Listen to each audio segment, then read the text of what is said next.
नमस्ते everyone, welcome to sun stars with astro Bharat. आज आपके सामने मैं एक प्रैक्टिकल केस स्टडी लेके आया हूँ जहाँ पे मेरी प्रेडिक्शन सही गई। इनफैक्ट मैं खुद को करेक्ट करूँगा। एस्ट्रोलॉजी की नॉलेज गॉड से, सेजेस से हमें मिली है। So technically we should never say कि हमने कुछ प्रेडिक्ट करा और सच किया, क्योंकि ultimately knowledge it belongs to God. So I would say कि मैं इस प्रैक्टिकल केस स्टडी को, इस चार्ट को अच्छे से स्टडी कर पाया और अपने क्लाइंट को अच्छे से कंसल्ट कर पाया। आप देखेंगे कि ये कैंसर लगन राइजिंग चार्ट है और इसमें लग्न नक्षत्र 2 डिग्री 48 मिनट्स पे है। 2 डिग्री 48 मिनट्स पे हम जानते हैं पुनर्वसु नक्षत्र आता है जिसका लॉर्ड होता है जुपिटर। जुपिटर 6th हाउस में प्लेस्ड है अपने ही साइन में।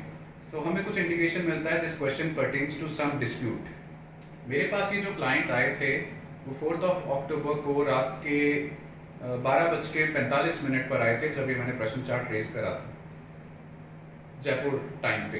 सो उनका जो क्वेश्चन था वो ये था कि देयर इज एन इंस्टीट्यूट जिसके साथ वो एक केस में पार्टिसिपेट करना चाह रहे हैं, लीगल सूट में। So whether he should get into it और नॉट। उन्होंने मुझे थोड़ा सा बैकग्राउंड दिया था।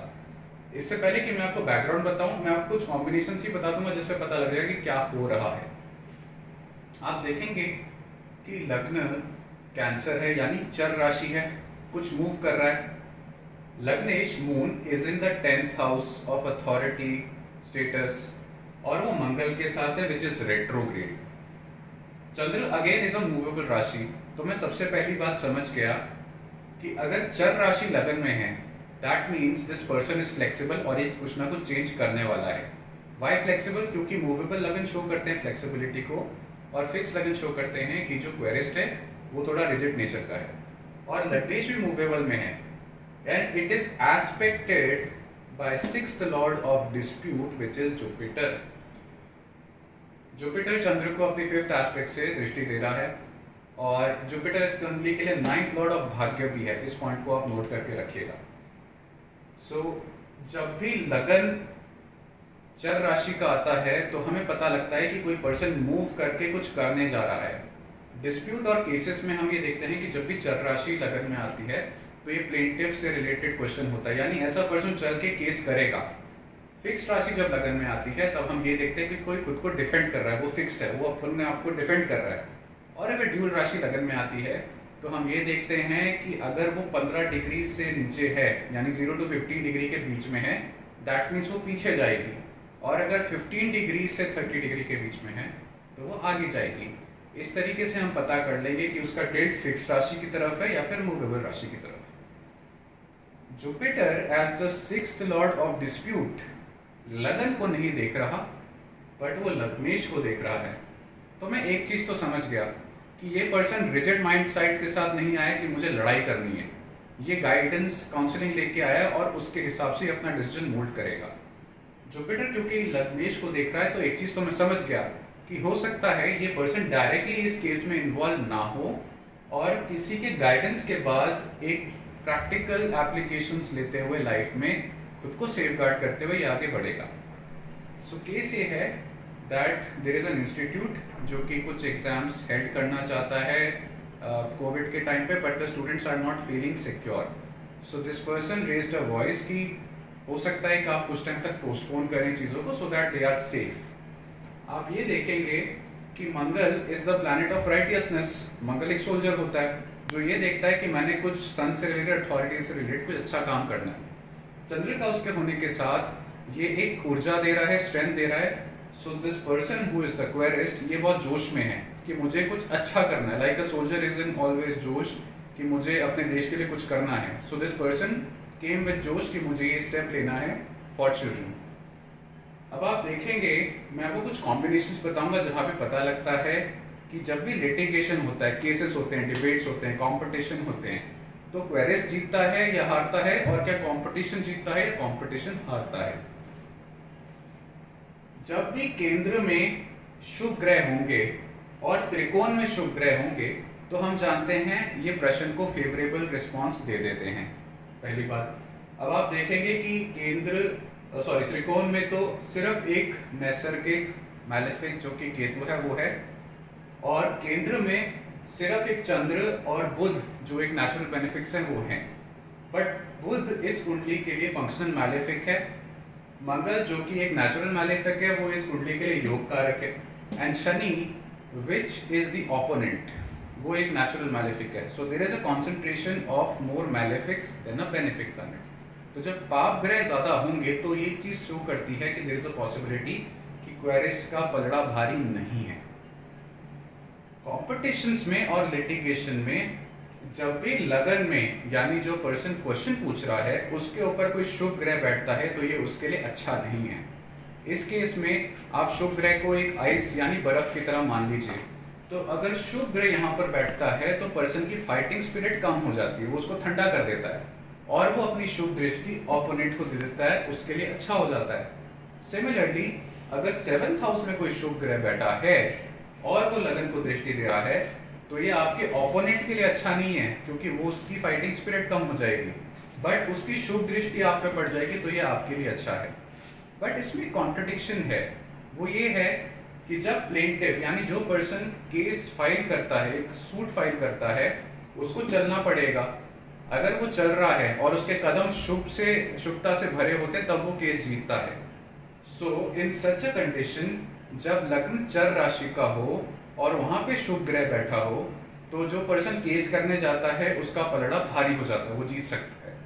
सिमिलरली जो पर्सन खुद को केस में डिफेंड करता है उसके लिए अगर यहाँ पे फिक्स्ड राशि हो यानी वो खुद को डिफेंड कर रहा है, फिक्स्ड है, और मैलेफिक हो तो मैलेफिक ग्रह यहाँ से अपनी मैलेफिक दृष्टि 7th हाउस ऑफ ओपोनेंट को देखेगा तो डिफेंडेंट स्ट्रांग हो जाएगा और उसकी फाइटिंग एबिलिटी बढ़ जाएगी.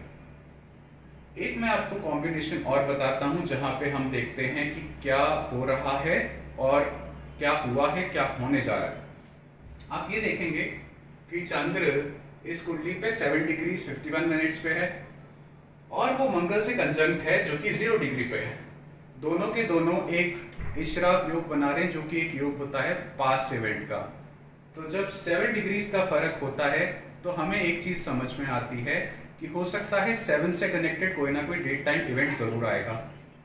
केंद्र में जब भी कोई प्लैनेट होते हैं तो वो फास्ट इवेंट को दिखाते हैं और ये दोनों फास्ट मूविंग साइंस हैं. तो मैंने एक चीज इनसे पूछी, वो ये थी कि क्या 7 दिन, देखिए 7 डिग्रीज एंड 0 डिग्रीज में 7 दिन का फर्क, एक हम रैंडम थॉट ले रहे हैं. मैं इस कुंडली में आपको ये नहीं बताऊंगा कि टाइमिंग ऑफ इवेंट कैसे करेंगे, नहीं तो ये बहुत ज्यादा डिटेल हो जाएगा, वो हम आने वाली फ्यूचर कुंडलीज में आपको बताएंगे.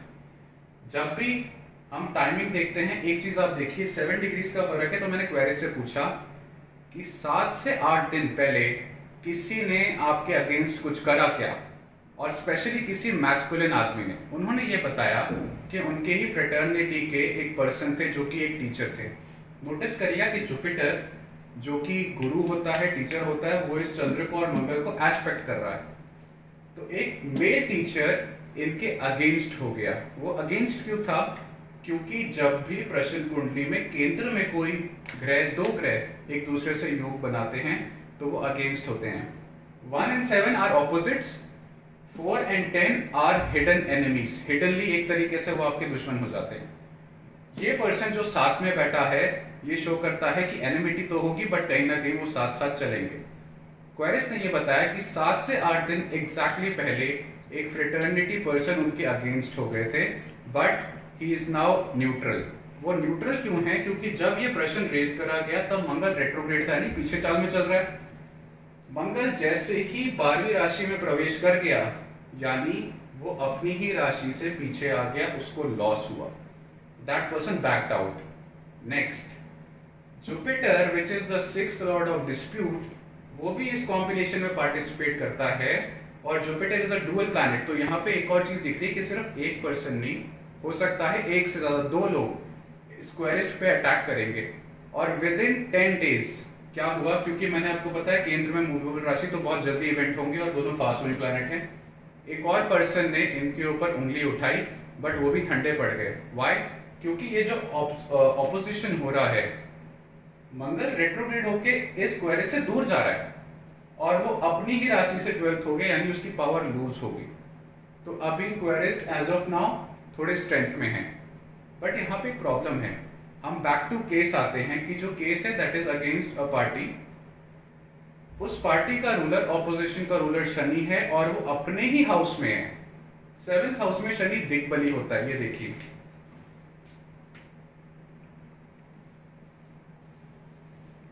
मैंने यहाँ पे डी लिख दिया है ये बताने के लिए कि 7th हाउस में शनि को डायरेक्शन स्ट्रेंथ यानी दिग्बली हो जाते हैं।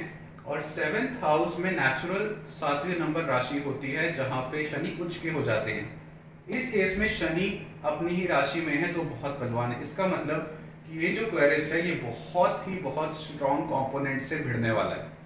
तो मैंने उनको ये बताया कि अगर केंद्र में ज्यादा कॉन्सेंट्रेशन ऑफ मैलेफिक्स है और त्रिकोण में भी मैलेफिक है और लग्नेश और 7th लॉर्ड ऑफ ऑपोजिशन में दोनों में से सबसे स्ट्रॉन्गेस्ट प्लैनेट शनि है, तो आप ये केस ज्यादा नहीं जीत सकते। It is best you don't participate in the case.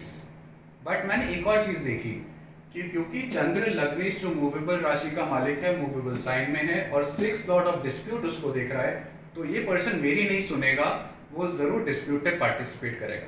So I told him कि आप डायरेक्टली इन्वॉल्व ना हो, और ऐसे उन्होंने करा। He did not participate in it directly. एक और तरीका होता है जिससे पता लगता है हमें कि लग्नेश और 7th लॉर्ड में कौन स्ट्रॉन्ग है,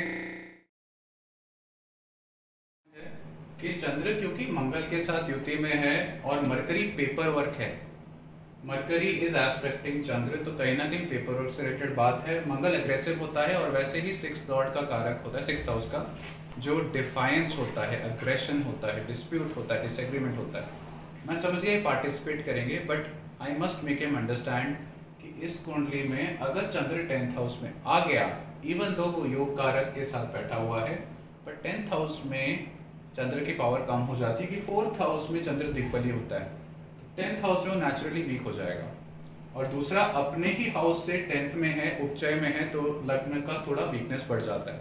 and at the same time Shani एक मैलेफिक है, वो 7th हाउस में बैठ गया ओपोनेंट के पास जो कि उसी का रूलर है, तो इसको स्ट्रेंथ मिल गई, इसको फाइटिंग स्पिरिट भी मिल गई, और ये मैलेफिक असर लगन पे दे रहा है, तो यहाँ पर वीकनेस आ गया। नेक्स्ट, केतु अपने 9th दृष्टि से इधर देख रहा है, ये वीकनेस दे गया। और मंगल रेट्रोग्रेड एस्पेक्ट से दूसरी जगहों पे भी देख रहा है, बट वो लगन को भी देख रहा है। इवन दो इस कुंडली के लिए मंगल योग कारक है, मंगल की दृष्टि अच्छी होनी चाहिए लगन के लिए, बट हमें ये पता है कि जब भी कोई भी ग्रह अपने ही राशि की दृष्टि देता है या अपनी उच्च राशि की दृष्टि देता है, तो वहां पे उसकी चीजों की बढ़ोतरी कर देता है, प्रोटेक्शन देता है। बट अगर वो नीच राशि पे देखता है तो वहां पे कुछ ना कुछ नेगेटिव असर आता ही आता है। तो यहाँ पे क्वेरिस्ट में जोश तो बहुत है, बट जोश में उनको होश नहीं होना चाहिए, बिकॉज 3 मैलेफिक्स आर एस्पेक्टिंग लगन, तो ये लगन के लिए अच्छा नहीं है। मैं एक कॉम्बिनेशन बताता हूँ जिससे पता लग जाता है कि कौन जीतेगा। आपको मैंने ये बताया कि लगन में शुभ ग्रह नहीं होना चाहिए, क्योंकि शुभ ग्रह इज लाइक आइस, वो पर्सन की फाइटिंग स्पिरिट को ठंडा कर देगा। बट अगर 3 या 3 से ज्यादा शुभ ग्रह लगन में बैठ जाते हैं तो क्वेरिस्ट बहुत जबरदस्त विक्ट्री को अचीव करता है। सिमिलरली अगर 3 या 3 से ज्यादा शुभ ग्रह 7th हाउस में बैठते हैं तो जो ओपोनेंट है उसको विक्ट्री मिल जाती है। अब इसका रिवर्स कर दीजिए, मैलेफिक, एक मैलेफिक यहाँ पे होना अच्छा है, वो 7th हाउस को दृष्टि देगा, तो इस पर्सन को बहुत कंपेटिटिव स्पिरिट दे देगा और यहाँ पे मैलेफिक दृष्टि ओपोनेंट को कमजोर कर देगी। बट अगर 3 या 3 से ज्यादा मैलेफिक लगन में होंगे तो क्वेरिस्ट बहुत बुरी हार में आएगा, और अगर 3 या 3 से ज्यादा मैलेफिक अगर 7th हाउस में होंगे तो ओपोनेंट बहुत जबरदस्त तरीके से हारेगा। मैंने आपको ये बताया था कि किसी भी प्रश्न में केंद्र और त्रिकोण में मैलेफिक्स नहीं होने चाहिए, बट यहाँ पे एक्सेप्शन है। हमें ये पता है कि 10th हाउस कर्म भूमि होती है, कर्म भूमि। सो जो लग्नेश है उसकी कर्म भूमि कौन सी हुई? 10th हाउस, और जो ओपोनेंट है उसकी कर्म भूमि कौन सी हुई? 4th house. 4th हाउस में अगर कोई मैलेफिक बैठेगा तो लग्नेश यानी जो क्वेरिस्ट है वो जीत जाएगा। सो इस रूल में कि केंद्र और त्रिकोण में शुभ ग्रह होने चाहिए क्वेरिस्ट के लिए ये अच्छा है। इसमें एक एक्सेप्शन ये है कि जब भी कोई case competition, fight, litigation, dispute के लिए होता है तो अगर 4th हाउस में मैलेफिक्स बैठे हों तो ओपोनेंट हार जाता है। सिमिलरली अगर 10th हाउस में मैलेफिक बैठे हों तो क्वेरिस्ट हार जाता है। इसमें आपको मैं एक तार्किक योग दिखाना चाहूंगा। जैसे मैंने आपको बताया कि चंद्र और मंगल में एक इशराफ योग है जो कि पास्ट इवेंट शो करता है, सिमिलरली चंद्र और शनि में भी एक इशराफ योग है। Shani is at 1 degree, Chandra is at 7 degrees, there is a difference of 6.5 degrees. So इसको अगर मैं इस बारे में मैंने अपने क्वेरीज से पूछा कि ये जो डिस्प्यूट है ये कब हुआ, तो उन्होंने बताया कि लगभग 6 से 8 महीने पहले ये डिस्प्यूट स्टार्ट हो गया था जब कोविड स्टार्ट हुआ था। जो एग्जामिनेशन डेट है वो पोस्टपोन हो रही थी because it was not safe to conduct examination और सब कुछ बंद था। तो आप देखेंगे डिफरेंस ऑफ डिग्रीज से भी हमने टाइमिंग का लगभग अंदाजा लगा लिया। और क्यों डिस्प्यूट हुआ?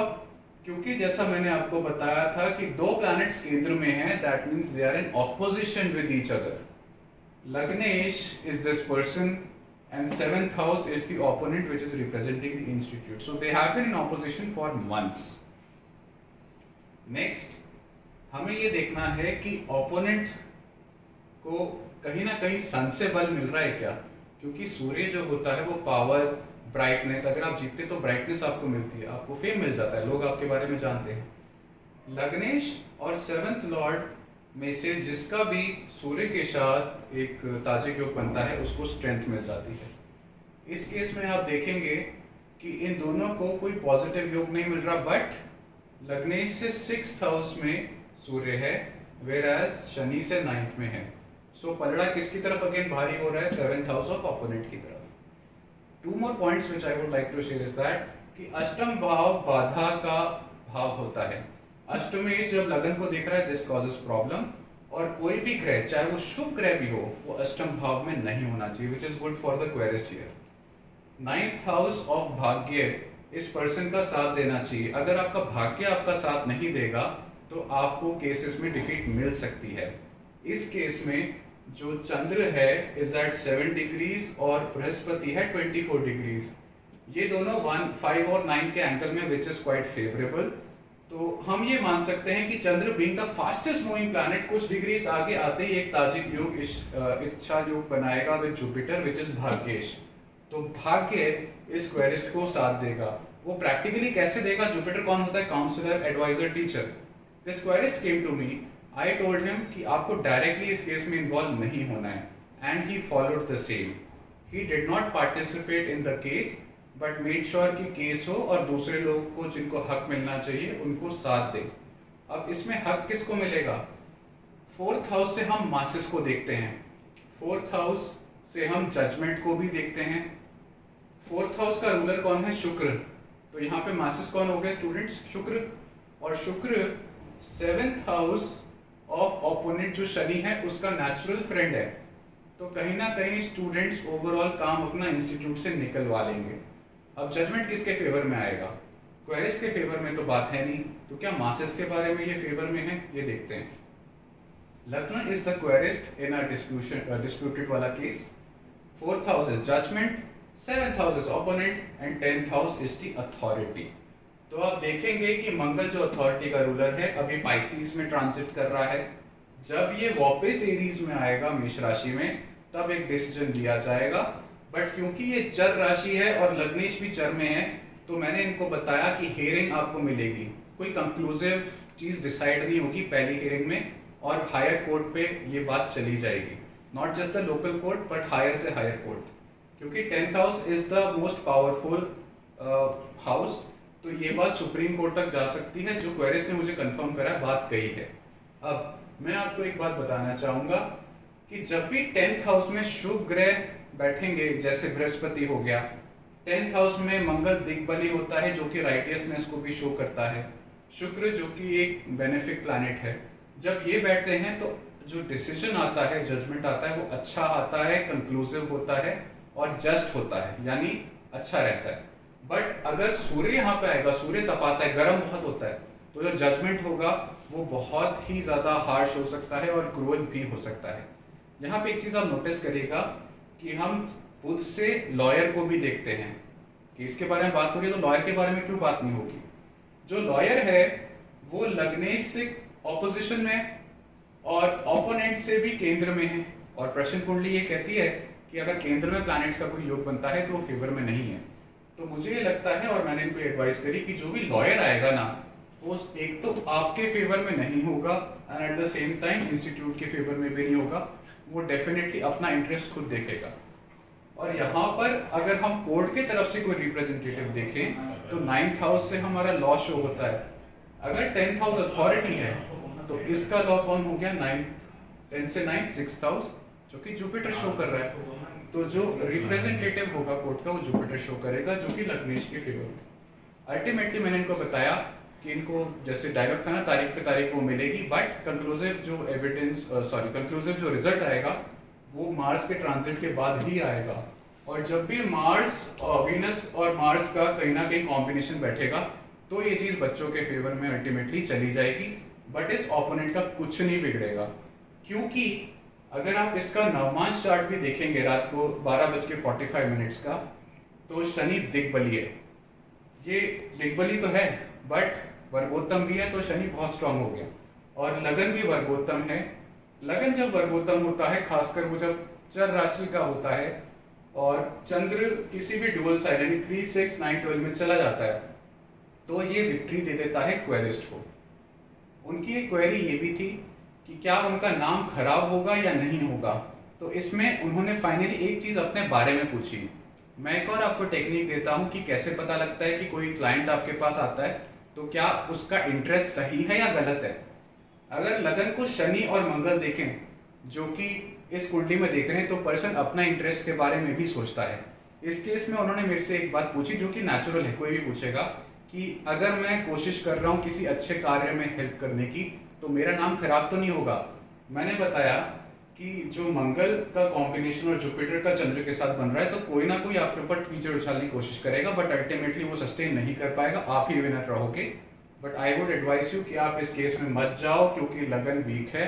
अल्टीमेटली फेवर मासिस को होगा, एक कहीं ना कहीं पीस ट्रीटी होगी जिसमें मासिस के फेवर में चीज आएगी और ओपोनेंट का कुछ नहीं बिगड़ने वाला। ये एक प्रैक्टिकल केस था जहां पे मैं इस चार्ट को रीड कर पाया, कुछ पॉइंट्स में बता पाया क्वेरिस्ट को, जिन्होंने आज की डेट में मुझसे एग्री करा कि एक्चुअल में इवेंट्स ऐसे ही हुए जैसे बताए गए थे। इसमें मैं बहुत सारे टाइमिंग्स भी बता सकता था, बट वो उसको बहुत डिटेल, बहुत लॉन्ग और बहुत कॉम्प्लिकेटेड प्रेजेंटेशन हो जाती, जिसको हम आने वाले फ्यूचर वाले समय में आपको डेफिनेटली शेयर करेंगे। ये केस स्टडी था कि आप किसी कंपटीशन में हैं, किसी से लड़ रहे हैं, डिस्प्यूट में हैं, तो हम कुंडली को कैसे एनालाइज करें। I hope you like the video. आपके कुछ ना कुछ बेनिफिट में ये कॉम्बिनेशन जरूर आएंगे। एंड एज यूजुअल मैं दीपक कपूर साहब को थैंक यू करना चाहूँगा। उनकी नॉलेज से मुझे बहुत बेनिफिट हुआ है और उनकी किताब से बहुत सारे टेक्निक्स आए हैं जो कि षटपंताचिका से भी दी गई है। Thank you so much. I hope you like the video. हम ऐसे ही नए नए प्रेजेंटेशंस और केस स्टडीज जो कि बहुत प्रैक्टिकल हैं प्रेजेंट करते रहेंगे। नमस्ते।